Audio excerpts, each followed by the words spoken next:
Hey, America. Welcome to the Health Tech Talk Show. It is, what's the date? Friday, October 17th. That's right. The Friday before health. Here we are. So you got Kat McDavitt, Lisa Berry, Melissa Didino. Michael Marchand showed up. He's just doing a little cameo here. And then our very special guest, who actually is helping support our talk show. Thank you very much. Jeremy Shane, who's going to be talking to us about his book, Life for Health. Great to be here. I'm excited for the conversation. Yeah, it's probably going to be awesome, is what I'm guessing. So we are going to send Jeremy backstage as usual, just to save his reputation in case we continue to get ourselves in trouble with various members of the industry. And Michael, we're just gonna throw you back there. We're gonna throw you back. All right. Yeah. What is going on? Oh my gosh. Well, we do have a deck, but any sort of good preamble, Melissa? No, I'm excited about next week. We have a really good lineup, lots of sponsors. You guys came through. I'm really happy. I'm going to drop the link later for y'all to just, send us money because you love us. And that's what I'm talking about. That's it. I will update everybody on where the location is if you're listening, people who are on Monday. I promise, Monday, before anybody walks out of their door. Amazing. Yeah. Okay. So special guests for next week. Many of you keep sending emails like, please tell us the location. Oh, Lisa, I'm looking. I just want to point out the shade. I don't see any shade. I want to thank George Matthew, Dr. Matthew, for sending me this amazing gift all the way from New York or somewhere, wherever it was drop shipped from, and just shout him out for being such a great fan of the show. A loyal fan, a great and loyal fan. Lisa, I do not see any shade. My Indian boyfriend gave me I am also drinking chai, and I love it too. So Wow. Yeah, I think it's totally cool. Anyway, so I don't see any shade there. I have no idea what anyone's talking about. But just to be clear, if you've sent an email to Melissa, me, Lisa, or one of our many Health Tech Talk Show email aliases, and you're like, where is this talk show being recorded? We have no freaking idea. That's why no one has told you. We don't know. Like, I don't know. Like, what do you think you were getting into here? Like, oftentimes the media village keep an is eye. not cool. Keep an eye on the feed. Melissa will absolutely update everybody who's there in person. Come and be a live audience of the talk show. It'll be amazing. Yeah. Anyway, okay.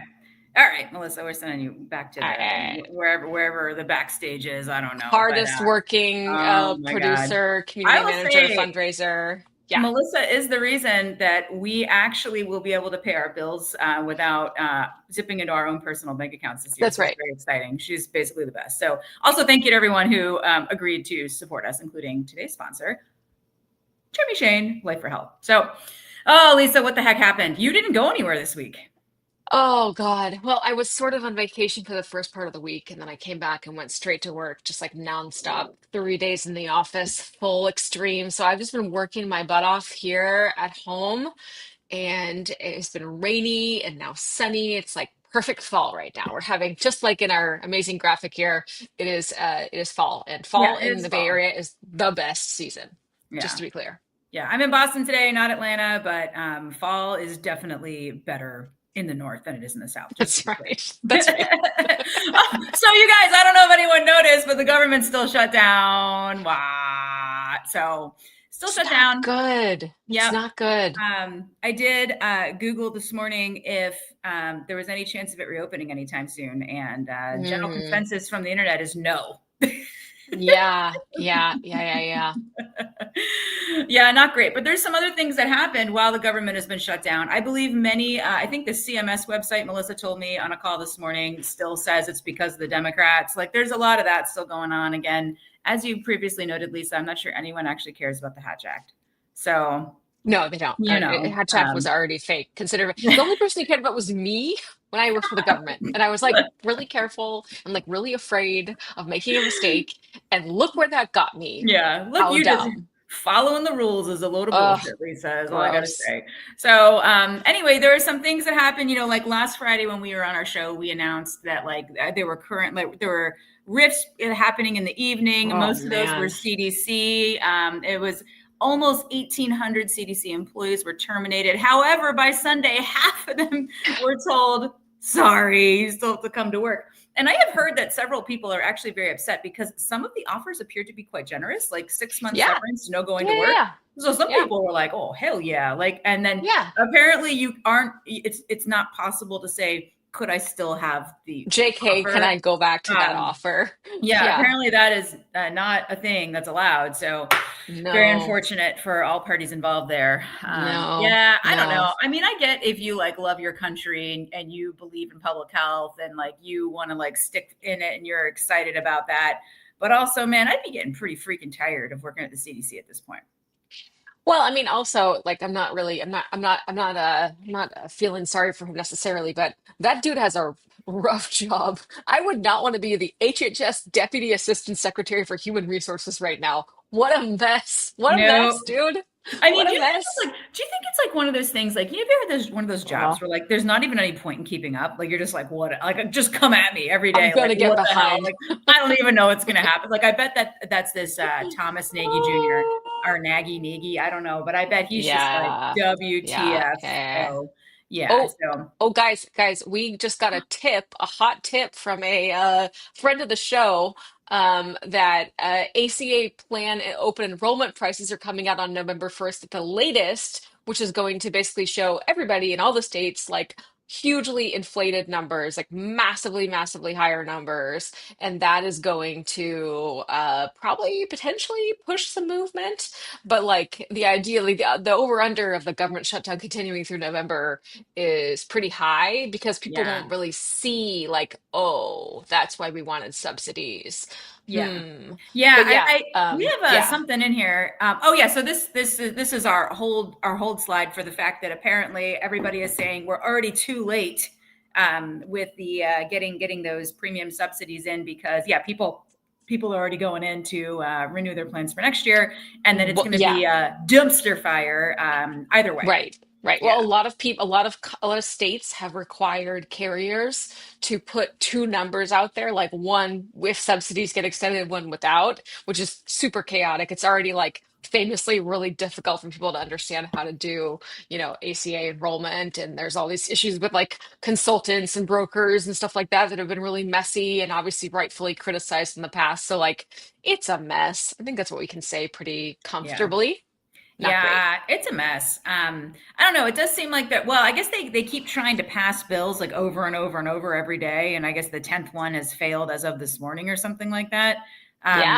I don't know. It doesn't show any signs of things happening. Although I was supposed to fly this week. I did cancel that trip because of many reasons, including the fact that everybody I was going to meet with got fired on Friday. Sure. That's not actually funny, but the situation is. But then they got unfired. To be fair, they got unfired. Many of them got unfired. Yeah. Yes. But there's no one's going anywhere, whatever. But also October 15th is the 15th. The 2 weeks in, the paycheck last time the government was shut down was the day that TSA exploded and everything was bad. So I was also like, I don't think I'm going to do this. I don't think I'm going to do this today. But we're all flying to health on Sunday. So we will see if the airplanes go on time. Well. Some of us are flying to health on Monday or Sunday. But the people who, it's funny how this keeps happening. People think like, oh, it's on an agenda, so they must be showing up. And it's like, no, dudes, that's bullshit. No, dudes. You tell everyone that our fake news show knows more than the real news shows. You tell them.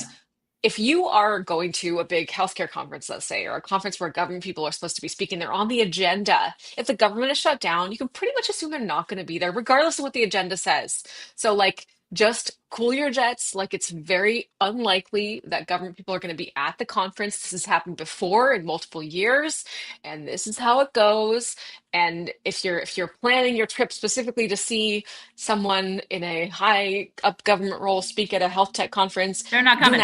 They're not coming. Don't expect that. Yeah, modern healthcare. I don't know who you are signaling, but like they are the wrong people. Or you're signaling those like government employees who are just going to come on their own dime anyway, and that's different.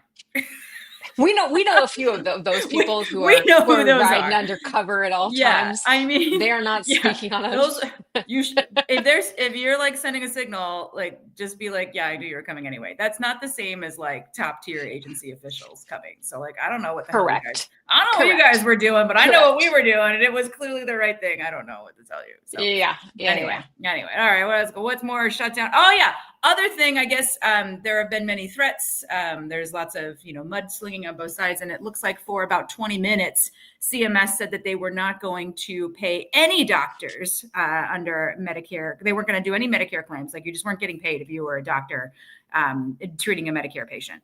And then I think 72 minutes later or something, they were like, we just meant if you're telehealth. JK.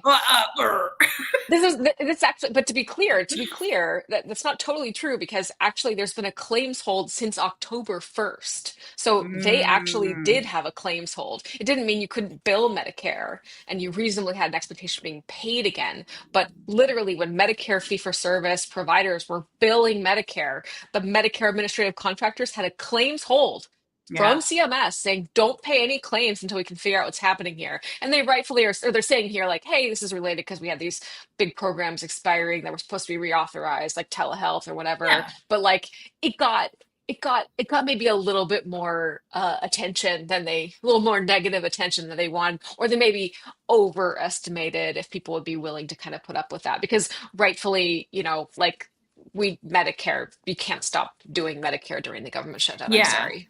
That's like a load of bullshit. I did look up last shutdown. There was a 10-day hold. This is normal. This is normal, right? A claims hold is normal, but then they kind of said like the initial claims hold has expired, and we're just not going to pay. And everyone's like, excuse me, no. I get the pressure there, but also, don't Republicans love old people? Like, don't they love boomers? Like, I don't know why they would be like, we're just not going to pay for your health care. Like, that seems politically, like, I get that you're trying to put the pressure on. Hey, they're trying to put the pressure on. This is a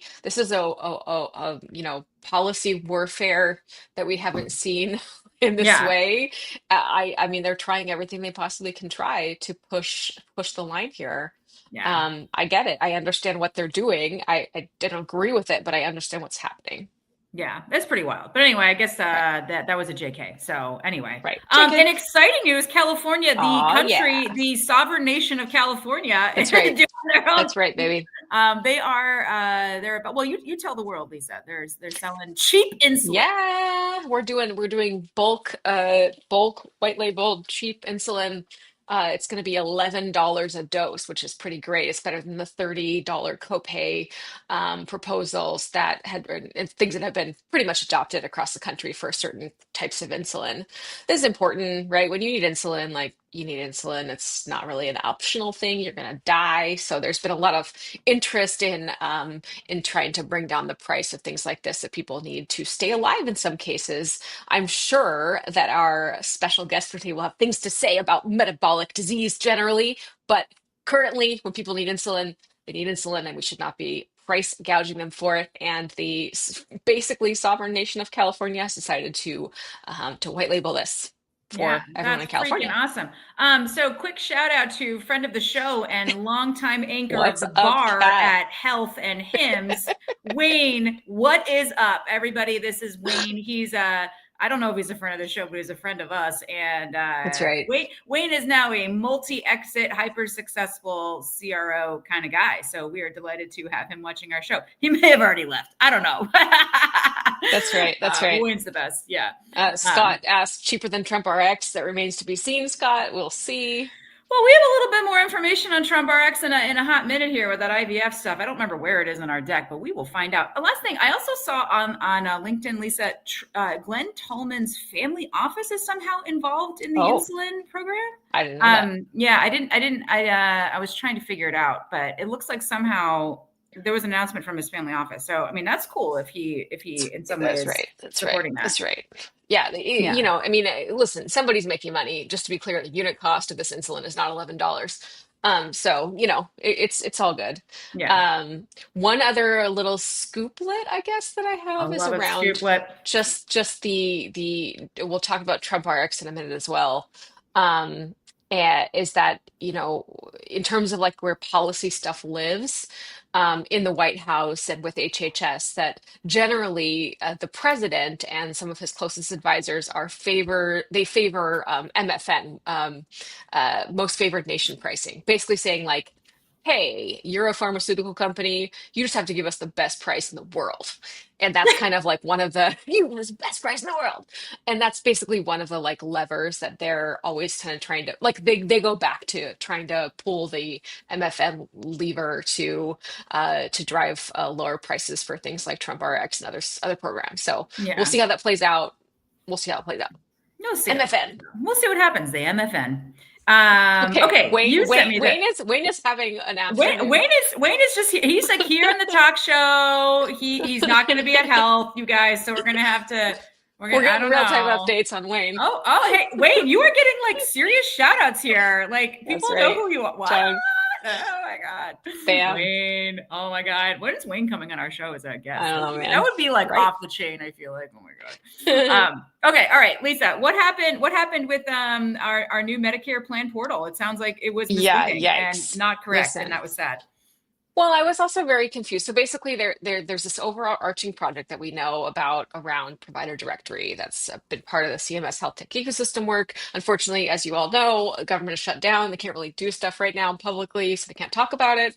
But they did like an interim update to this Medicare plan portal.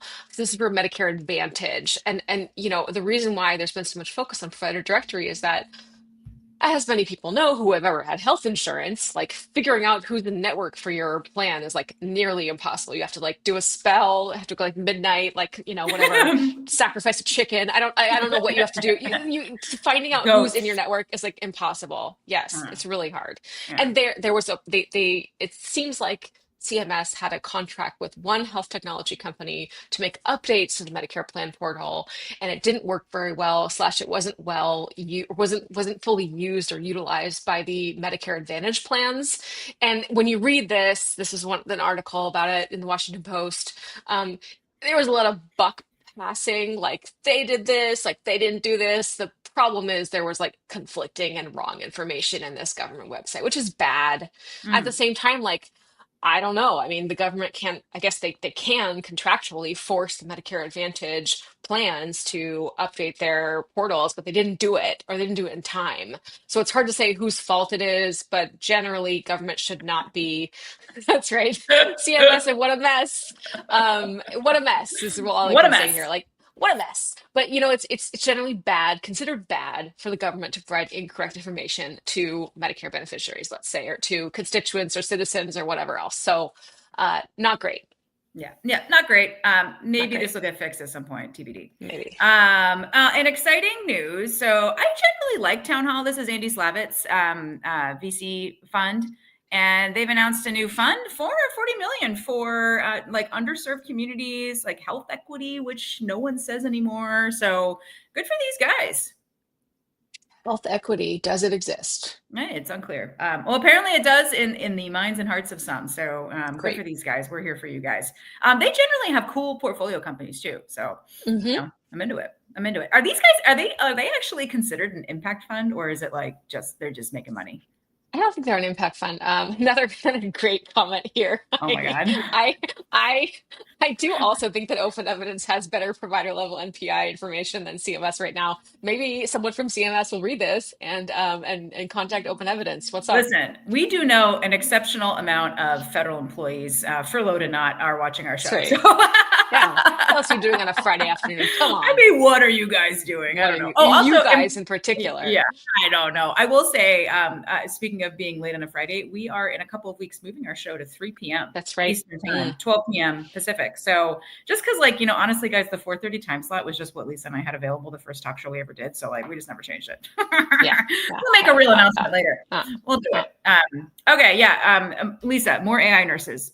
What's happening? Oh my God, are you upset? Yeah. No, I mean, I think this is a good idea, right? Like you need, like I think this is now I'm like way over my skis. Everyone, like, please don't cancel me, like, or do cancel me. Lisa, I feel like if we've already been canceled like 10 Cancel times me. and we're still here. Like, I don't know. Okay, this is my like relatively uninformed opinion. Apologies if you actually care about nursing education or medical education in general. Like, I think one of the points of criticism I've heard more often from medical doctors about advanced practice nursing, in particular this issue around nurses in primary care, because there literally aren't enough primary care providers at all in the country, is that, well, there isn't as much standardization and training for advanced practice nursing.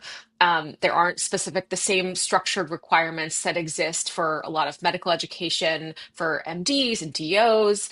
And so, like, I would just hazard a guess that something that brings in like evidence base, like training and education to advanced practice nursing for primary care would probably be good. That's just my like very pretty uninformed take. Sorry. And like no one from the medical education community, please don't cancel me or put out a hit. Thanks. Yeah, I don't know. We'll see what happens. Yeah.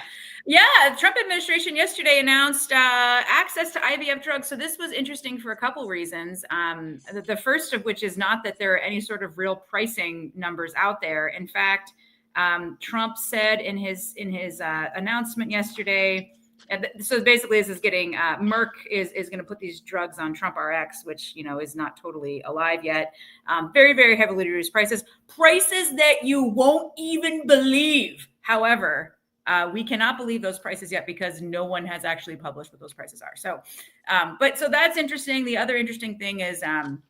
Obviously, during the campaign, there was a lot of controversy about if embryos are children. And getting rid of embryos that are not to be used is, basically you're going to hell because now I guess that's a thing. Like this great state of Alabama. What if the freezer breaks or whatever? Like, what if Jesus Christ. Anyway, speaking of the guy who everybody thinks doesn't want these embryos to be taken care of, but this is interesting because this is clearly announcing support for IVF by our administration. So interesting on a few levels. I just like looking at this headline though and having read the story behind it.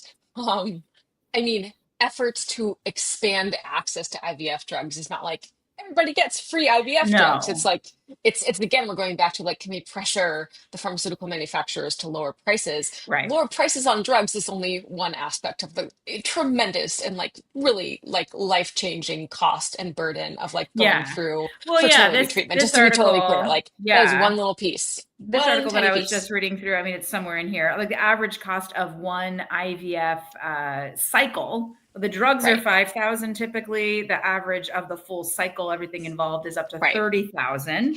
The other thing is this mostly is covered by commercial insurance, right? There are not many women of childbearing age on Medicare last time I checked. So the levers here to control the costs are a little bit limited.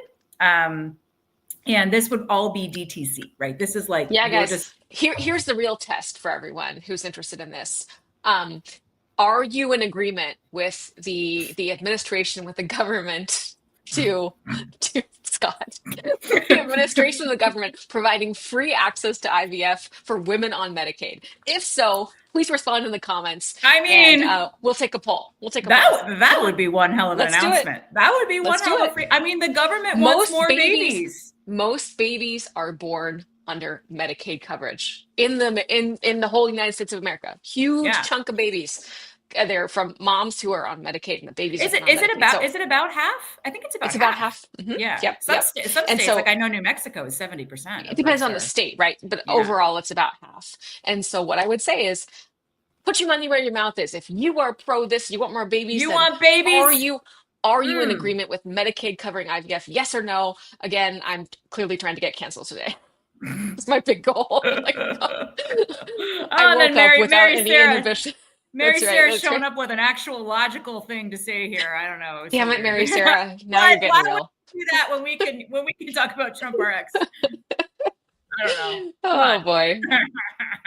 All right, what the hell? Slap happy today. Oh, there you go. See?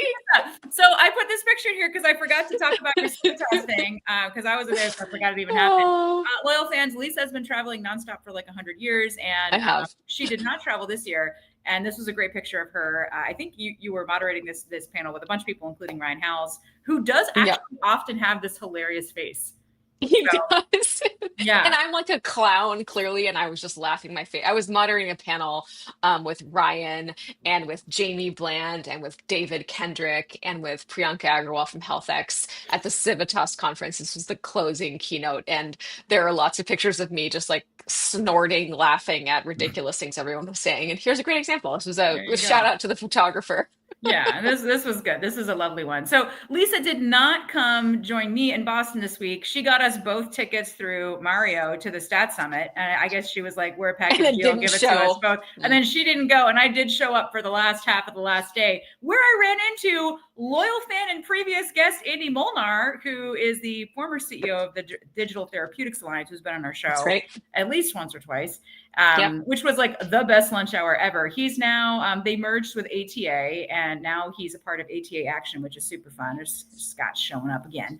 And then here's down here, I had to send a selfie to Lisa for Mario, but I did actually go to multiple sessions in the afternoon. I tell you, like, okay, Lisa, we should actually go to a Stat Summit No, in the I future. think they're great. I genuinely think Stat is one of the very, very best awesome in the biz. They're so good. Yeah, no, it was super good. And again, you're like, usually you think when you show up the last day in the last 3 sessions and you wonder why you're not having a great experience. It was actually really good. So there was this panel. I think this is the former Medicaid directors of Iowa and Nebraska, Kevin Bagley from Nebraska, and then the guy on the edge here, I totally forgot his name, but he's Mass Health, Massachusetts, talking about work requirements. And like, it was great because it was an actual constructive conversation about what can states do right now, because there's no guidance, really. Yeah. And they have to have this done, as we've been saying, by January 1st or the end of 2026 for the January 1st reporting period. So lots of crazy shit. There were good practical stuff here. And again, there's 2 Republican states and Massachusetts, which is nothing close to a red state, but some good constructive stuff. They also, the feds could not show up to this either. There were a bunch of feds who were supposed to show up, and I thought the Stat people did a nice job of getting in different speakers right away. There's a really good session about addiction sciences, addiction medicine. And then the last bit was they had Joe Kennedy on. Oh yeah, Joe Kennedy the third. Joe Kennedy the third. He's the third, yeah. Who did a really nice job, and I thought for me demonstrated the power of messaging and like, where are all the Democrats? I thought he did a really nice job of. He was like, he's like, we're not giving people health care, but we somehow found enough money. Who did we go and support? What South American country did we? Argentina. Yeah, Argentina. We found like 30 billion to deal with them or something. Right. So it was a nice exercise in messaging, where we're not paying Medicare Joe Kennedy, claims, Joe Kennedy the third, still displaying that Kennedy magic. Yeah, he was magicking, yeah, in some cases, and he did not want to trash his relatives. So even though I will say the Stat moderator editor guy, man, he really freaking tried. Who's trying? He was pushing on it. Yeah, and he was like, I'm going to keep that in the family. So. I'm going to keep that. That's a guy who has gone through messaging activities, been comms trained. I will say, great point, Susan. Yeah, it's a good point from Susan. We don't know. They always say like, oh no, deadlines are going to move. It's like, hey, government's been shut down for a month. Like, that's a hard thing. The timeline is really, really short, and there's a lot of work to be done. Again, it can take more than a year to get a single checkbox added to some of these systems that are aging and decrepit. And so, it's a real issue. I would just say one more thing to shout out to Stat. Stat is, I believe Stat is part of the Boston Globe family, and they have a really fantastic.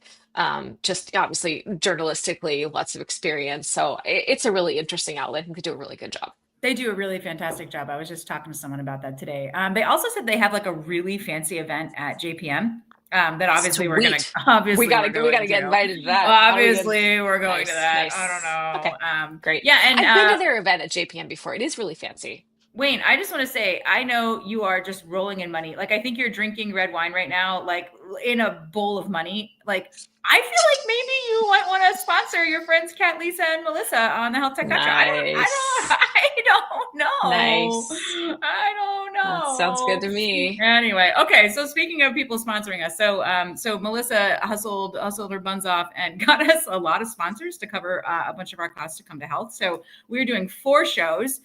We have announced a bunch of who those special guests will be. So here are all the great slides that our designer Max put together for us for our show. So these shows are at 11 a.m. and 1 p.m. Pacific time, Monday and Tuesday of next week. We'll be announcing our last set of speakers tomorrow, probably, but they're gonna be super fun. Our guests all know that we have no idea what they're gonna tell us. It'll be off the cuff and pretty hilarious. Like I said, 4 shows, it's gonna be great. I think Melissa's out of spots. So, but if you just want to give us money in general, we will take it per usual. Yeah. Per usual. All right. Anything else exciting? Oh, look, Melissa's on it. She'll make it work for you. We've just created a show to so that Melissa can hustle people. That's it. Oh That's my all we've done. gosh. That's Oh the whole my purpose. gosh. It's Oh my gosh. amazing. All right. Susan's Good got something else times. smart to say here before we go to Yeah. real land. Yep. Yeah. Well, and again, as we've said, many of our state friends have told us they've already asked about the good faith extension that is included in the big, beautiful bill. And they have been told by the administrator, no. So I don't know. Hopefully that changes. Nice. Oh, you know what, Scott? That is correct. That is a dad joke extraordinaire. We Scott. are That is like made of dad joke. stone. That is dad joke level. Yeah. 1 I'm million. also glad, Scott, that someone is watching us on YouTube. I never actually know. We just Melissa made the YouTube and we didn't know what was happening. So anyway. So good. Yeah. So okay. good. Well, what anything else, Lisa, before we move on to talk to our actual special guest who has an actual real life solution to save American healthcare? Yes, I will just say again for everyone, I've written it on the internets, but here again, if you have a complaint about the content Call of the Health me. Tech Talk Show, Kat McDavitt is waiting by the phone. She is literally dying to take your call. Please call Kat. She is fully responsible. She is the puppet master who is directing me to say all these stupid things. It is her. Yeah. It's actually me, and I love conflict. And if you have something that you don't like that we said, especially if it's something that I said, and you want to be a total dick and email Lisa, email Kat. Email Kat. What? Why? She is the boss. Is it because she's nicer? Kat is the majority shareholder of the Health Tech Talk Show, just to be totally clear. Just to be freaking it's her clear, IP. I'm just a hired gun. It's me. Clearly. I don't know. If you're not coming at me, you are just going for the soft underbelly of Lisa Berry. What the heck? Seriously. And then she's going to show up with a mug that says she loves chai. Jesus Christ. Come on, y'all. All right. That's enough. We're All right, our special guest. Okay. Oh my God. Okay. All right. So, Jeremy Shane has written a book, Life for Health. He's going to tell us all about it. So let's bring him up here. We'll see if he's actually ready for us. Let's see how this actually works. So, Jeremy, hello. I'm so ready. I'm so ready. Oh my God. But that was so fun to listen to. I don't know that I can match. You know what? You'll be fine. I think you're going to be okay. I feel pretty. Michael, YouTube. I'm glad 2 people are watching us on YouTube. Michael just dissed us. We're not that good. We're not that good. I think most people. I think it's all LinkedIn or afterwards. Yeah. Anyway, okay. So Jeremy, yes. tell us your origin story, and then tell us about this book. I will. So my health origin story is that I actually worked ages and ages ago in the Justice Department on health policy. This is back in the early 90s for Bush 41. And later on, was part of the startup team of a online consumer health website called Health Central. And we created communities of expert patients who talked about chronic disease. And I learned a tremendous amount. I hadn't really worked in healthcare before. And just learned a tremendous amount around chronic disease. I've worked in other industries like wholesale energy, which is coming back around with all the AI data centers, and education. Actually created an online nursing program for nurses. So I was interested in your news talk. So lots of different experiences in different highly regulated industries. And but my passion is really around healthcare and fixing healthcare. And so that's sort of the genesis of some of the idea behind Life for Health. It is a book, but actually at first it was a business, and now it is a business. But as I started working on the idea, I realized it really needed kind of a manifesto that people could read and kind of a blueprint. So the book is sort of like a mashup of both of those things to try and get some currency for the idea. Oh, okay. So tell us about the idea. How does it even work? How does it? Well, let's do the idea before we do the how does it work? Because everything Sure. in healthcare is like, That's fine. wow, yeah. That's fine. How does that work? So Life for Health is basically let's end chronic disease using life insurance instead of health insurance. That's the life and that's the health. And basically, there's two parts behind the idea. One is that when you peel back all of both the disability and the cost in the health system, it's overwhelmingly due to chronic disease and particularly multimorbidity when people have 3 or more kinds of conditions. And a lot of that multimorbidity is also driven by metabolic multimorbidity, obesity, diabetes, heart disease, and the other kinds of things. And as you look at these things, like these are decades-long situations that people or opportunities to reverse and maintain health. Healthcare is designed for very short-term kinds of situations. That's what it was built for. It's not throwing anyone under the bus, but that's what it was built for, acute short-term things. How are we trying to solve decades-long issues or opportunities with a system that's built around episodes and short? And that's never made sense to me. And so that was kind of the idea of like, how do we create a long-term alignment where the insurer and the individual on the same side of trying to get a better, healthier, health span, longer time. And life insurance is just, we could talk about it, but life insurance is just a much better structure than health insurance, if for no other reason than it's decades long in the way it's set up, in the way the financial incentives work. I thought you were going to say health insurance is designed for short term, and it is, but that's clearly a mistake. I guess like the way one thing that I love thinking about is like people are like, yeah, so we don't actually have to have like re-upping your health insurance every year. And I'm like, exactly. There's no reason that we have that calendar year. I think that kind of leans towards your thinking around life insurance being designed for a longer time frame, like people's lives. And Jeremy, you have also said that like this, or at least the multiple summaries of your book that I've read right before the show said that that this could be done within like this is something that actually could change without like laws and weird shit. I think so. Yeah, I believe it. I believe it can be, and we can talk about how it's designed. But just Lisa, on your point, I'm not against eliminating health insurance. When I say healthcare, I'm agree with you with health insurance. But health insurance should cover routine situations, emergency, and elective stuff, which is a very small part of where everyone's premium dollars now go to. The vast majority of it is going to treat chronic disease and multimorbidity. And that can be under life insurance or with a system funded, with life insurance with those premiums. And over time, as multimorbidity goes away, the amount of money we have to spend in that system goes down and the amount of money people can save from not having to spend on healthcare goes up, so that's really what you're trying to get to. Kat, I think, yes, it can be done. The challenge is, so just would it be helpful just to spend just a second on kind of like what the system is and how it works? So basically the idea in Life for Health is that you bundle together a universal life insurance policy. And the advantage of universal life is it has a savings provision in it. And it can also be done through group life insurance, which can be done with employers. So you bundle the life insurance with basically, think about it like a supercharged value-based care provider focused on metabolic disease. I would focus first on metabolic disease since that's such a large driver and expand over time.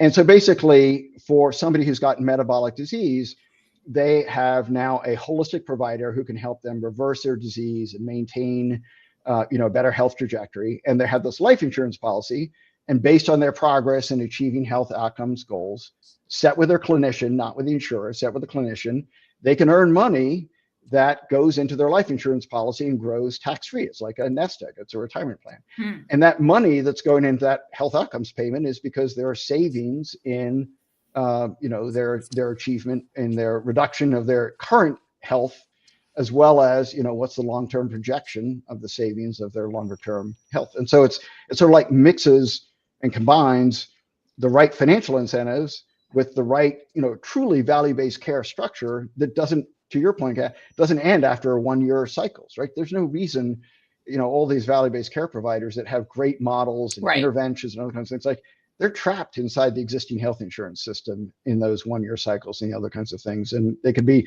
liberated in a structure that doesn't have that as an artificial barrier. Totally. Yeah, I think honestly, Jeremy, I feel like I think a lot of people feel this way. We are so at a breaking point right now in terms of the affordability and the health outcomes assigned to the dollars that we're spending, that I just like, I think we absolutely need to really seriously consider innovative ideas like this. We don't have like it's at a ridiculous point, in particular because you have so much cost shifting in health insurance now, cost shifting, obviously businesses who are providing health insurance, employer sponsored insurance, are trying to figure out some way to deal with these like risk pools and the increase in cost from the carriers. And pretty much the solution has been, let's just shift it over to the patients or the employees. And it's just every time I get a bill from my doctor after providing my health insurance, and I'm still like, because I don't get that much health care in, terms of like in-person stuff, I'm like many people on the hook for over $3,000, over $6,000. Some people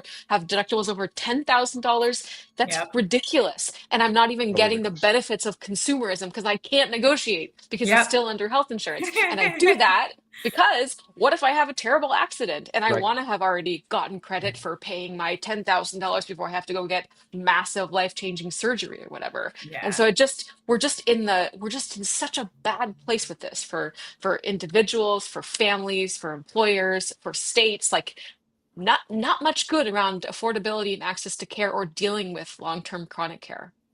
Totally. And you raise a great point, Lisa, just around, co-pays and deductibles and, all the other things that insurance companies put in there to, shift the burden. The amount of money that you actually need to pay to cover for that catastrophic risk is quite small and very well known, right? And insurance companies have known this for a long period of time, and same with Right. routine care. The RAND Institute actually did this amazing study back in 2017. I posted something on LinkedIn about this earlier this week, and it's in the book, where they sort of stacked up the population based on the number of chronic disease conditions that people have. So like 0, 1, 2, 3, and so on up, right? And the line for multimorbidity is where you have 3 or more conditions. And the bottom 40% of people who have 0 conditions are 10% of the cost. And I mean, it's a weird kind of symmetry. The top 10%, it's a little bit more than that, are about 40% of the cost, right? And it's totally this progression into multimorbidity. And so because of this, the time dimensionality of it and the fact I call chronic disease more like a cascade, but it's not a series of episodes. It builds up over time until you reach that tipping point, and then it's massive cost. That's what all these like deductibles and copays and other things are trying to do to cover this cost that is out there for people who are 45 plus who have lots of conditions. And so the challenge that we have right now is, to your point, like if you strip out the catastrophic coverage and the routine coverage, that's a very, it's a percentage of what we currently pay. And you can reallocate the rest of that chunk to do really 2 things. One is reverse disease in people who already have, are in multimorbidity or close on multimorbidity. And, we now know, particularly in metabolic conditions, how to do that. The drugs are going to get better. The surgery is going to get better. The key thing that's missing is really that holistic wrapper that is, providing dietary advice, providing behavioral advice, providing support, adjusting medications, titrating them properly, helping people maintain gains, like all that kind of thing. And that's longitudinal. And people proceed at different rates. Like it doesn't proceed along a nice, 1-year cycle or whatever it is. But so if you can reverse the disease that's already there and help people maintain it, and then for people who are younger or earlier on, don't let them, help prevent their progression into new kinds of conditions. That's massive, massive savings. I do a calculation in the book, and it's a back of the envelope calculation, but we could save 1 to 2 trillion of the 4 trillion in, chronic disease related spending over time. Like this will take, 10 to 20 years, but it is possible to rip all this cost out, but the reason you rip cost out is because you're reducing disease prevalence and you're reducing the risk of disease onset. Is there anywhere, like, have there been any pilots testing this out? Is there anything in action? So there's a couple that are really interesting that actually life insurers and reinsurers have been doing so sort of along these lines, and particularly in preventive care. So life insurers right now are really interested in, Prenuvo and early detection of cancer, because cancer is one of their biggest liabilities as life insurers. So John Hancock, Manulife, has this program that actually originally started in South Africa called Vitality, and Vitality is teamed with Johns Hancock in the U.S. And basically, you can get credits and points and other kinds of things based on activity, based on various kinds of things that you can do that can help get deductions against your premium. Swiss Reinsurance, Swiss Re, which is the reinsurers, are actually also super interested in this because they cover both life and health, has done a program actually with people who have disability overseas, and looking at if you invest in really intensively ameliorating particularly metabolic related disability, primarily through behavioral and lifestyle kinds of choices in the program they've done, you can get people back to work. And that's massive savings for employers as well in the disability savings. So there are trials of it. I think the bigger point is that we kind of all know that it needs to be done. It makes sense. Like, let's align the incentives. Let's create the right kind of clinical care delivery model. Let's have the right financial structure that aligns insurers and individuals, and maybe can pay clinicians based on the outcomes. Let's go. Let's just do it. It makes sense. You have so sometimes we can't tell who's telling us something. So Melissa, can you find out who this person is? But interesting question from the crowd here. Love the thinking. Would the SDOH contributing to chronic disease be treated more effectively or differently under this new paradigm? Oh shit. Where was the part about liver disease? Oh, I missed that. Did I miss one? Yeah. It maybe the comment changed, but it was, I think, specifically about chronic liver disease before that comment changed. But anyway, what do you think? So, I mean, obviously, particularly in metabolic disease, nutrition and food environment is incredibly important. And I think we're in this weird place where you do have the MAHA movement bringing a lot of attention to chronic disease and a poor food environment and other kinds of things. And you've got sort of the medicalization of the treatment of obesity with GLP-1s and the other things that need to happen around it. My answer to that is sort of three parts. One is, clearly, as part of the overall reversal and maintenance of disease, it can't only be a medical or surgical kind of solution. You have to have changes in nutrition and the other kinds of environments.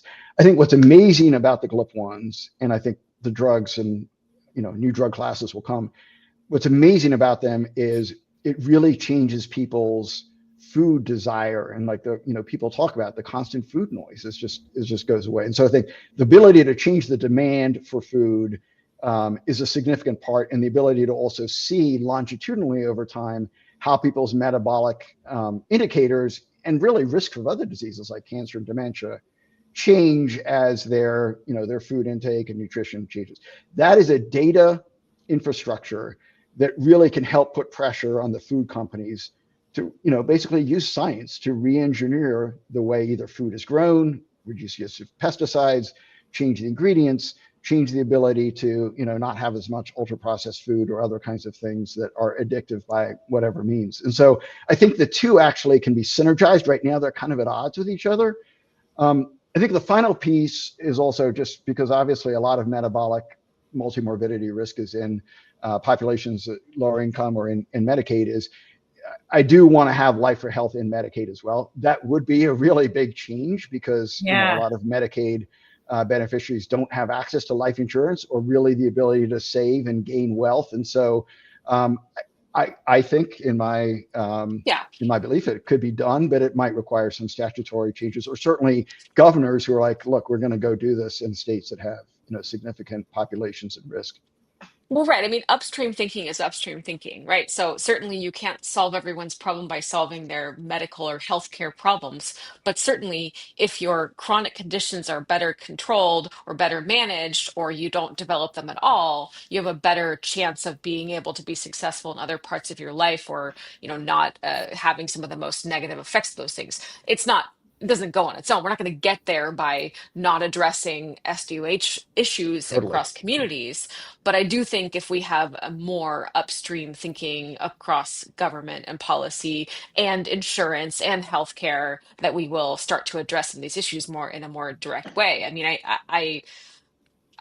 I think it has to go along with it, right? I think to answer the question directly, I don't think that this will be successful if we don't also have more upstream thinking in states and communities and across the country. But hopefully this can be part of like that transition as a society, right? It has to happen. Yeah. Go ahead, Kat, I'm sorry. Oh no, I was just saying, our new best friend friend of the show, Dr. Sudeep Bansal, gave us a nice overview of this when he was in the show a couple of weeks ago.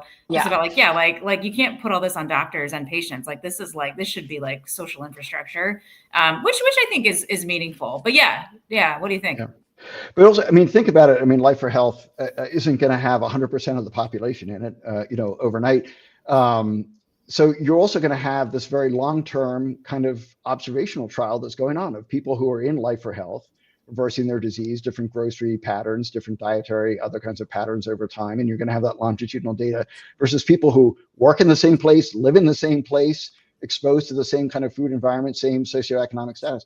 And you're going to be able to see very significant differences in health and nutrition and other kinds of behaviors over time. And again, it's that delta that brings the political and empirical and economic pressure to bear to get the food companies to change. A couple of years ago, when Ozempic and Zepbound were really taking off, the food companies, there was kind of a panic, a freak out on Wall Street, and all their stock prices dropped by 15% just on fears of.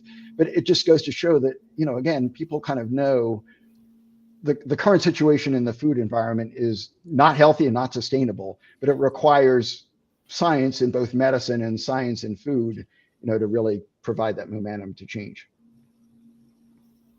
So question for you. So, I mean, this is essentially a financial incentive, right? To get people to do stuff, which is cool.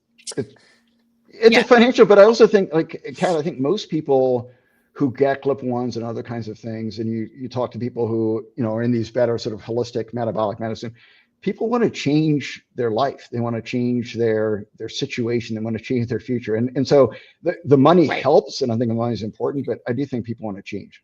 I agree. I think what I'm thinking of is, and I think they're still around, right? All these like wellness incentives, you're in this plan, and I even some Medicaid plans do this as well, right? Even covering that population, where you get like $75 for going to your PCP once a year or whatever, and still most people don't even do that. And it's something that I think I'm one of those people. I am going to get my $75. I love money. I'm into it, but like I don't have the numbers in front of me, but a lot of the things that I've read are like, it doesn't actually motivate that many people. So how do you kind of strike a balance there?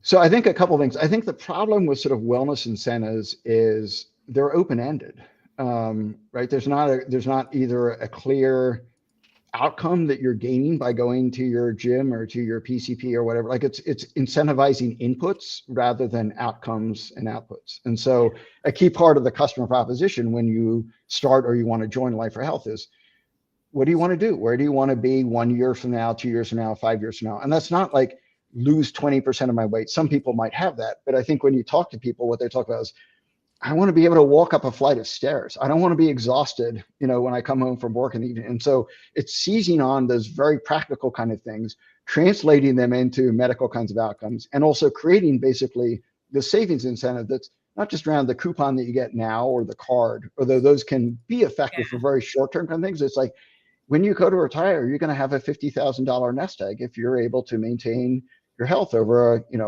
a long period of time. And obviously there's adjustments. People have car accidents or other kinds of things. And, so the other part about this is with life insurance is you've got flexibility built into the system to adjust how it works over time as people's life situations change. Right. So how does this actually happen? Like, how do we get it going? So there's a lot, it's very interesting. There's a lot of interest from insurers and reinsurers, particularly around GLP-1s and how they're being used.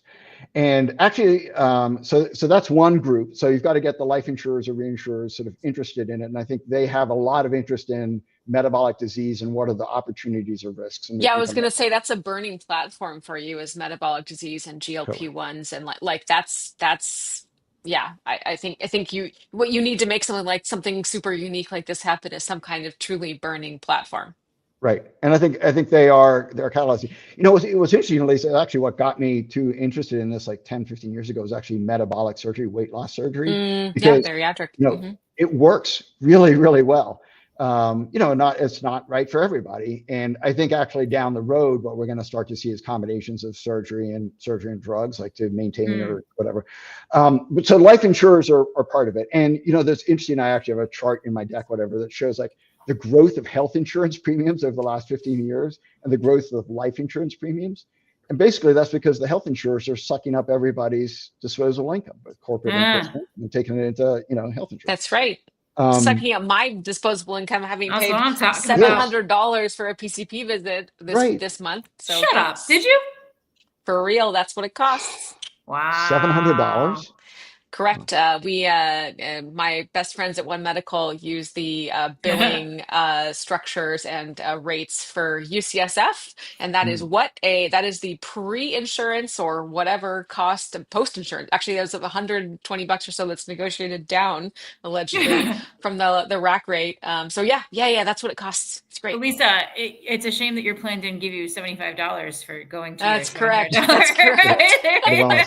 Well, Give me $75 and I will pay you $700. It's a great deal. Good just times. as I'll come back to the question, like, what does it take? But just on this point, like, this is so cool. Like, in this life for health structure, right, where you have a relationship with the life for health entity and you have a clinician in charge and you have your intervention plan with your outcome goals, you're not paying for separate individual visits, right?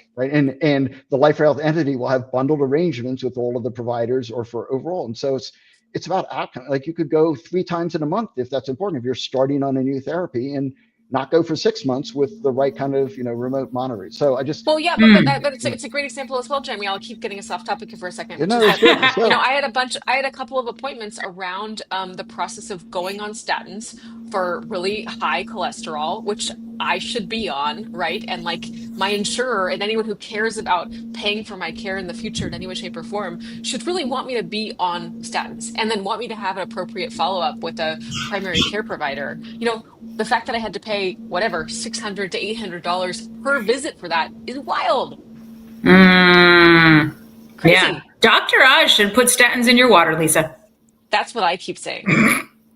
You should. And, you should. And, this is our litmus test. Should we put statins in the water? Yes. All right, keep going. Floor it out, statins in. But I mean, the other kind of thing is that just in that, like, you might have I won't say you, but a person might have a genetic predisposition for hypocholesterolemia, right? And so actually what might be even better is to go on a PCSK9 as well as a statin, right?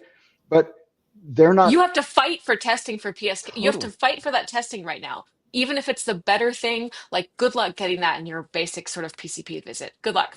Right, but because the value of this, like, this is the overall challenge, is like the value of all these treatments, and even of GLP-1s, is actually pretty small in year 1, year 2, year 3.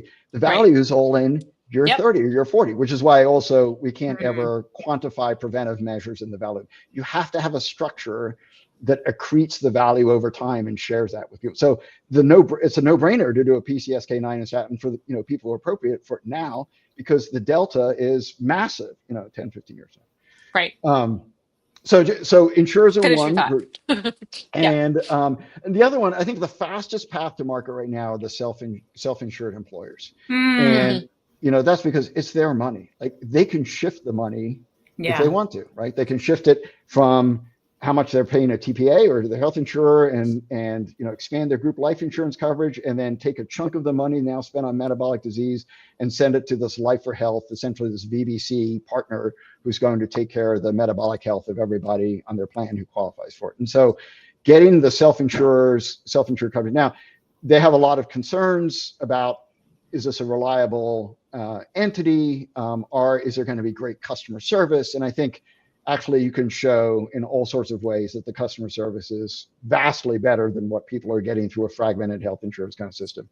And then the third bucket that we need is really these VBC clinician entities. And frankly, the proliferation and the growth in the investment in the industry, I'm least worried about that third part. There are so many entities, MIDI Health and obviously the metabolic obesity providers, known wells, and all sorts of entities that are all working around this issue of how do I deliver whatever people need to deliver better outcomes in the Life for Health structure. They don't have to deliver those outcomes necessarily in 30 days or 90 days or a year or whatever the contract is. Now they've got a pathway to actually grow in a over a much longer time frame and share in those benefits over a much longer time frame as well. Thanks. Well, okay. So it's getting everybody together in a room and getting them to agree, and that's what I'm working on now. Yeah.